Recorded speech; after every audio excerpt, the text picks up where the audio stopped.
Telugu audio Bible న్యాయాధిపతుల గ్రంథము 3వ అధ్యాయము. ఇశ్రాయేలీయులకును కనానీయులకును జరిగిన యుద్ధములన్నిటినీ చూడని వారందరినీ శోధించి ఇశ్రాయేలీయుల తరతరముల వారికి అనగా పూర్వము ఆ యుద్ధములను ఏమాత్రమును చూడని వారికి యుద్ధము చేయ నేర్పునట్లు యెహోవా ఉండనిచ్చిన జనములు ఇవి.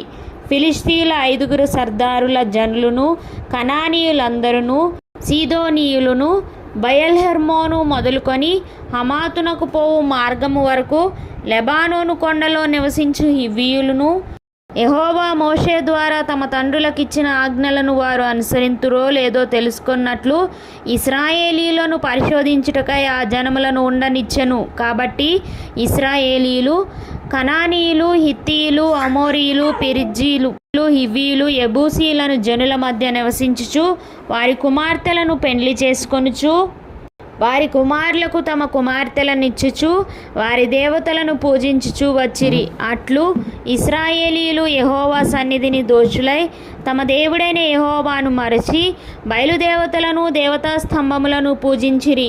అందును గూర్చి యెహోవా కోపము ఇశ్రాయేలీయుల మీద మండగా ఆయన అరామ్నహరాయిము యొక్క రాజైన కూషన్ రిషాతాయిము చేతులకు దాసులగుటకై వారిని అమ్మివేసెను. ఇశ్రాయేలీలు 8 సంవత్సరములు కూషన్ రిషాతాయిమునకు దాసులుగా నుండిరి. ఇశ్రాయేలీలు యెహోవాకు మొరపెట్టగా యెహోవా కాలేబు తమ్ముడైన కనజు యొక్క కుమారుడు ఒత్నీయేలును రక్షకునిగా ఇశ్రాయేలీల కొరకు నియమించి వారిని రక్షించెను. యెహోవా ఆత్మ అతని మీదికి వచ్చెను గనుక అతడు ఇశ్రాయేలీలకు న్యాయాధిపతి అయి యుద్ధమునకు బయలుదేరగా యెహోవా అరామ్నహరాయిము రాజైన కూషన్ రిషాతాయిమును అతని చేతికి అప్పగించెను. అతడు కూషన్ రిషాతాయిమును జయించెను. అప్పుడు 40 సంవత్సరములు దేశము నెమ్మది పొందెను. అటు తర్వాత కనజు కుమారుడైన ఒత్నీయేలు మృతి నొందెను. ఇశ్రాయేలీయులు మరలా యెహోవా దృష్టికి దోషులైరి గనుక వారు యెహోవా దృష్టికి దోషులైనందున యెహోవా ఇశ్రాయేలీయులతో యుద్ధము చేయుటకు మోయాబు రాజైన ఎగ్లోనును బలపరిచెను. అతడు అమ్మోనీయులను, అమాలేకీయులను సమకూర్చుకొని పోయి ఇశ్రాయేలీయులను ఓడగొట్టి ఖర్జూర చెట్ల పట్టణమును స్వాధీనపరుచుకొనెను. ఇశ్రాయేలీయులు 18 సంవత్సరములు మోయాబు రాజునకు దాసులైరి. ఇశ్రాయేలీయులు యెహోవాకు మొరపెట్టగా బెన్యామీనీయుడైన గెరా కుమారుడగు ఏహూదను రక్షకుని వారి కొరకు యెహోవా నియమించెను. అతడు ఎడమ చేతి పనివాడు.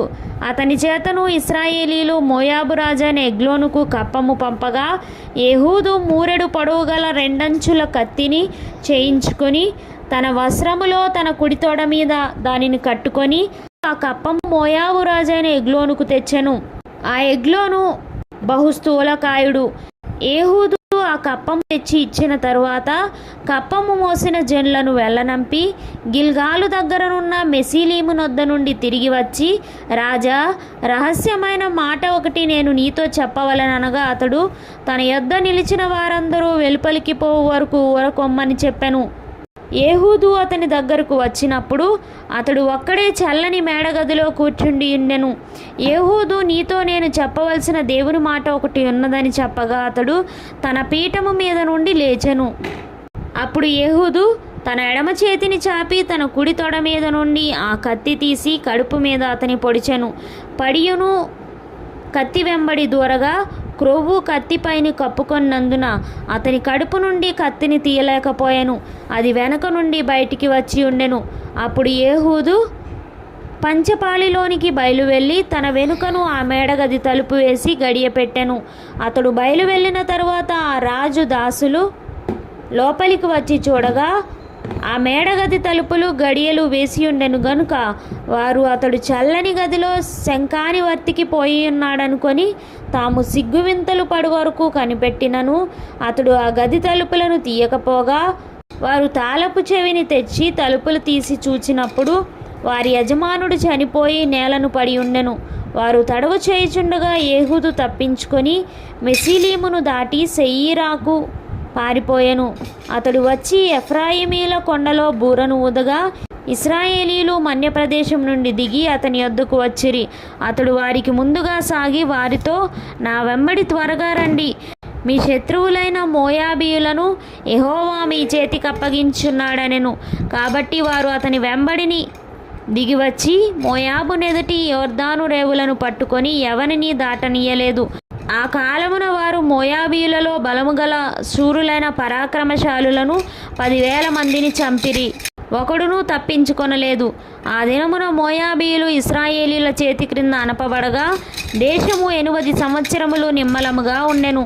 అతని తరువాత అనాతు కుమారుడైన షౌగూరు న్యాయాధిపతిగా ఉండెను. అతడు ఫిలిష్తీయులలో 600 మందిని మునుకోల కర్రతో హతము చేసెను. అతడును ఇశ్రాయేలీయులను రక్షించెను.